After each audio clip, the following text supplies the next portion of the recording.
हबीब सल्लल्लाहु ताला अला मुहम्मद सल्लल्लाहु अलैहि वसल्लम। अल्हम्दुलिल्लाह मक्का मुकर्रमा की हुदूद से बाहर मिना शरीफ के अंदर मस्जिदुल खैफ का ये बैरूनी मंज़र है।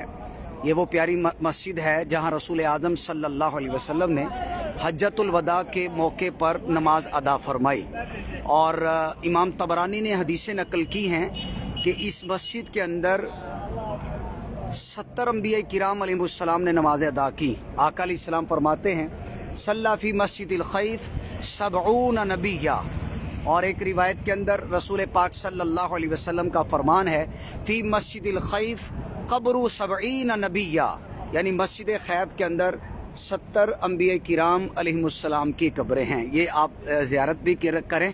और आज ज़ुल्हिज्जा की 8वीं रात है, ज़ुल्हिज्जा की 9वीं रात है।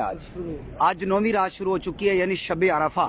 अल्लाह रब्बुल आलमीन जल्ला जलालू हम सब को बार बार इस बारगाह की हाज़िरी नसीब फरमाए। एक मरतबा फिर मस्जिदुल खैफ का जो बड़ा साइन बोर्ड लगा हुआ है उसकी ज़ियारत कीजिए, मीनारों की ज़ियारत कीजिए। और अब यहाँ पर देखिए, यहाँ पर खैमे आबाद है। ये मीना शरीफ है, चूँकि मस्जिद खैफ मीना ही के अंदर है। ये सारे यहाँ पर खैमे हैं ये, और यहाँ पे बरकतें हैं। रात का पहर है, मगरिब के बाद और इशा से कुछ पहले का टाइम है।